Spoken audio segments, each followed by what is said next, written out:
Donc bonjour, je m'appelle Pierre Nicolet. Aujourd'hui, je suis gestionnaire des pépinières d'entreprise de Caen-la-Mer.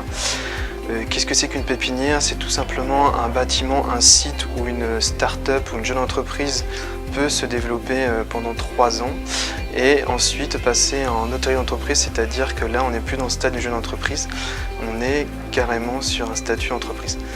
Donc, au niveau de mon parcours, parce qu'il est un petit peu quand même assez atypique, je suis un ancien diplômé du M2IPE, ingénierie des projets entrepreneuriaux.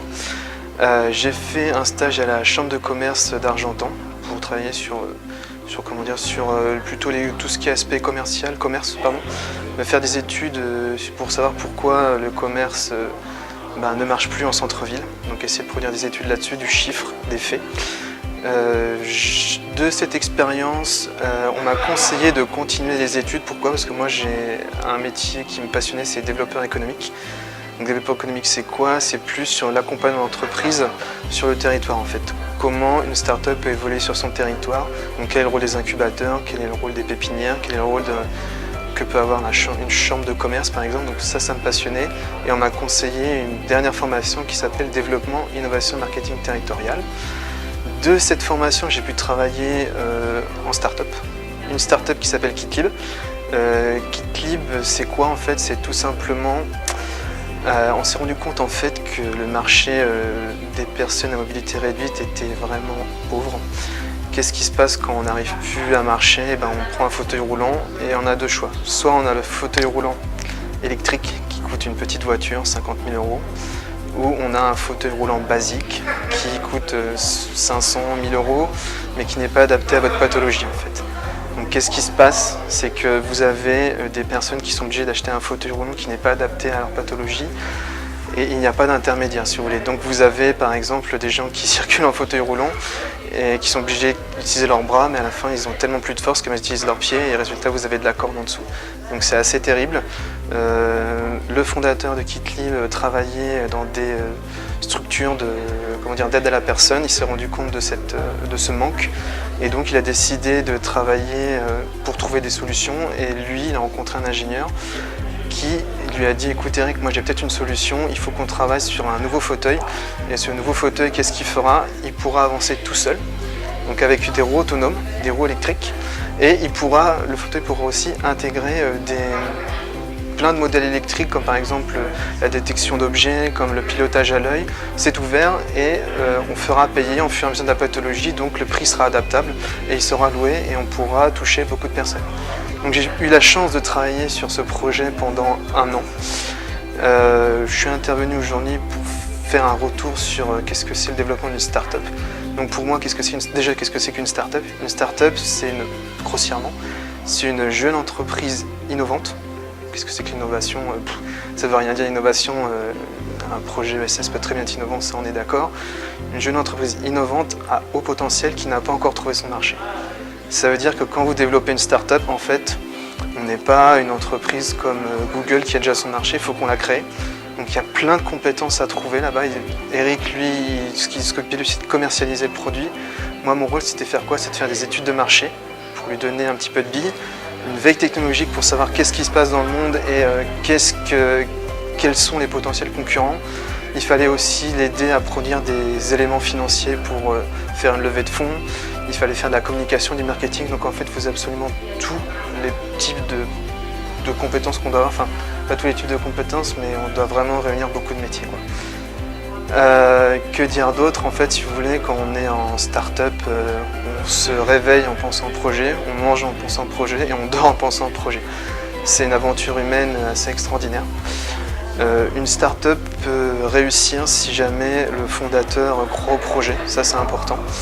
L'adéquation homme-projet est ultra importante. Le fait aussi que j'avais un manager qui était capable de me challenger. Pierre, est-ce que tu peux faire une étude de marché? T'en as déjà fait?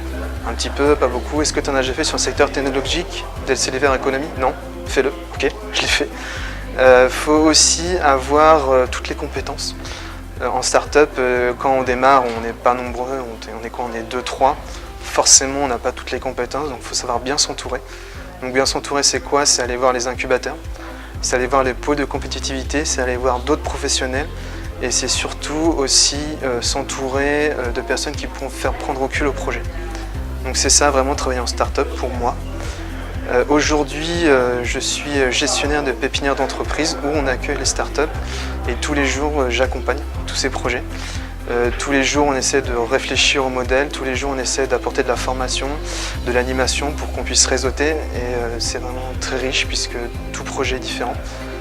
Il n'y a pas qu'un seul modèle de réussite et c'est pour ça que le modèle startup je le conseille à tout le monde, quoi. Si vous êtes quelqu'un qui vous ennuyez très vite, le modèle startup, vous aurez un puits sans fond, vous aurez de quoi vous motiver toute votre vie, quoi. Donc voilà, le renouvellement. Exactement. Aucune idée n'est mauvaise, aucune idée n'est... En fait, il faut démontrer qu'elle est mauvaise et forcément vous apprenez de vos erreurs et c'est là que vous allez monter en compétence, quoi. Donc... Ok, mais tout ça, t'as fait quand même la formation, toi? Ouais. Qu'est-ce que tu pourrais nous dire? En fait, ce qui est super intéressant en IPE, c'est que vous avez un apport suffisant pour travailler soit dans le conseil d'entreprise, même si vous n'avez pas d'expérience, on vous donne les bases au moins pour réfléchir à comment aider un porteur de projet. C'est important parce qu'il faut être curieux tout le temps, que ce soit sur la stratégie, le commerce, le marketing, il y a des nouveaux métiers qui émergent. Et on vous donne toutes les clés en fait pour vraiment pouvoir y réfléchir et s'adapter. Ce qui est important aussi à dire à ce master, c'est qu'il est porté par un passionné. Et ça, c'est important parce que mine de rien, on peut côtoyer des gens qui n'y croient pas vraiment, qui font juste un cours de 9 heures. Et là, non, c'est pas le cas. Et au niveau professionnel, j'ai eu des opportunités tout de suite, mais il a fallu quand même que je me crée un réseau. Donc il ne faut vraiment pas hésiter à bouger. On vous donne le moyen de faire des start-up week-ends, des entrepreneuriales, il faut les faire. Parce que c'est là que vous pourrez vous confronter à ce que vous avez appris. Donc c'est ça qui est important aussi. Et vous êtes rentré dans la formation avec un projet ou pas? Alors moi, je suis rentré, pas comme un intrus, mais je ne savais pas quoi faire au début. Je savais juste que j'aimais l'entrepreneuriat parce que c'était, comme je le dis tout à l'heure, il y a toute chose est différente et on peut réfléchir à beaucoup de choses. Par contre, quand je suis rentré, on a tout de suite un projet fictif à faire et on l'a emmené très loin en fait. Donc on a pu quasiment toucher, de le rendre concret. C'était sur une application numérique. On a rencontré la CCI, on a rencontré des incubateurs, mais malheureusement notre développeur est parti en thèse. Et moi je faisais une dernière année, donc on n'a pas pu concrétiser, mais on a pu savoir ce que c'est qu'être entrepreneur pendant un an, pour ce master. Ça marche, mais est-ce que ça veut dire qu'un projet, même si t'en as un à la base, qui tombe à l'eau, pour X, il a une raison, et traverser les bras, on est d'accord? On est tout à fait d'accord dans la mesure où tout projet, à la base, ne tiendra. En fait, quand vous avez une idée, vous pouvez déjà faire le deuil de cette idée. Pourquoi? Parce qu'en fait, on se rend compte qu'on n'est pas forcément adapté, on se rend compte que ça ne peut pas tenir, c'est pas possible, on a forcément des idées, mais il faut savoir se renouveler, il faut savoir s'adapter, il faut savoir aussi prendre du recul. Et l'échec fait progresser, ou en tout cas, on doit prendre l'échec comme une occasion de progresser, parce que la vie d'entrepreneur, en fait, c'est une remise en question constante, quoi. Et aussi bien dans mon projet fictif que dans le projet avec Eric, on a dû sans arrêt se réadapter et prendre les conseils de chaque personne qui est venue nous parler. Et il y a des conseils bienveillants et malveillants, il faut savoir faire la part des choses. Mais voilà, c'est toujours se remettre en question et surtout s'adapter à la personne à laquelle vous allez vendre votre produit, quoi, tout simplement. Ça marche. Et on a eu des questions là, Ouais. Est-ce qu'il y en a une qui t'a un peu pas déstabilisé, mais tu retiens à laquelle tu vas répondre? Pas vraiment. Ce que je peux dire, c'est que par rapport, si je m'adresse à des étudiants, revenir sur le fait qu'il faut être curieux tout le temps. Il faut vouloir s'améliorer tout le temps. Et si on n'a pas d'expérience, eh ben, il faut qu'on ait une culture générale assez costaud, donc il faut lire. Il faut manger. Si vous voulez vraiment être accompagnateur ou business développeur, il faut manger du projet. N'hésitez pas, il y a plein de lieux où l'entrepreneuriat est présent. Je fais les Startup Weekend, mais dans tout plein de formations, vous avez Pépite, vous avez les entrepreneuriales. Il faut y aller, il faut bouger et se créer sa propre expérience. Et même si vous n'avez jamais travaillé à Boston Consulting Group ou à Google, vous pouvez forcément apporter quelque chose à quelqu'un.